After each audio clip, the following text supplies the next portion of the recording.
बीड तालुक्यातील उमरत खालसा येथील जिल्हा परिषद शाळा नाविन्यपूर्ण उपक्रमामुळे सध्या चर्चेमध्ये आली आहे। शाळेतील विद्यार्थ्यांना विज्ञान आणि गणिताची गोडी लागावी याकरता छोटे छोटे प्रयोग या ठिकाणी केले जातात।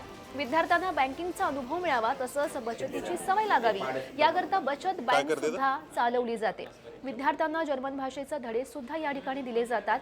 आता दिवाळीनंतर जपानीज भाषा सुद्धा त्यांना शिकवली जाणार आहे। उमरत खालसा येथील ही जिल्हा परिषदची शाळा आहे, इतर शाळांना नक्कीच प्रेरणादायी ठरणारी आहे। उपक्रमशील शिक्षक असतील तर शाळा कशी नावारूपाला येते हे आपण बीड तालुक्यातील उमरत खालसा येथील शाळा पाहिल्यास लक्षात येते। या ठिकाणी ही जिल्हा परिषदेची शाळा आहे। 1ली ते 8वी पर्यंतचे विद्यार्थी या ठिकाणी शिक्षण घेतात आणि या ठिकाणचे जे नाविन्यपूर्ण उपक्रम आहेत त्यामुळे आता ही शाळा चर्चेत आली आहे। आपण सध्या या शाळेमध्ये आहोत। आपण पाहू शकतो कशा पद्धतीने या ठिकाणच्या 8वी वर्गात शिकणाऱ्या एका विद्यार्थ्यानं सोलारवर चालणारा हा छोटासा कूलर बनवलाय। ज्यासाठी उपलब्ध जे साहित्य होतं त्याच्या परिसरात तेच वापरलंय त्याने आणि हा कूलर त्याने बनवलाय। अशाच पद्धतीचे वेगवेगळे प्रयोग या शाळेतील विद्यार्थी करतात। या ठिकाणचे जे शिक्षक आहेत ते त्यांना यासाठी प्रोत्साहन देतात।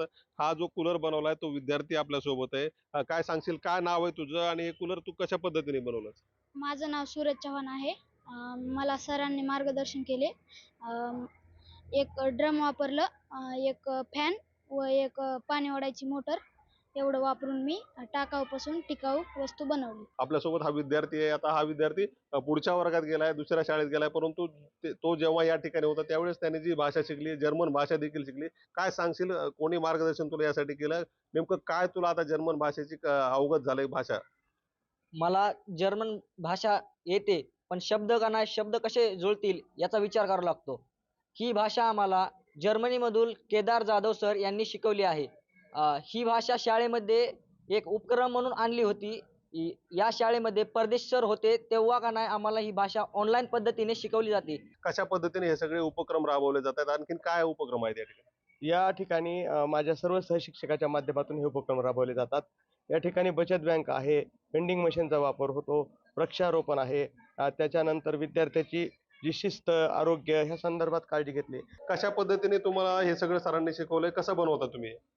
हे बनवण्यासाठी आधी आम्ही 14 सेंटीमीटरचा हा चौरस काढून घेतला। त्यानंतर यामध्ये 7 सेंटीमीटरच्या बाजू अर्ध्या करून घेतल्या। त्यानंतर हा 5 सेंटीमीटर, हा 5 सेंटीमीटर, हा 5 सेंटीमीटर आणि हा 10 सेंटीमीटर इतका त्रिकोण आलेला आहे। हे 2 मोठे त्रिकोण असतात, याला आपण टँग्राम पझल असं म्हणतो। उदय नागरगोजे, पुढारी न्यूज, बीड।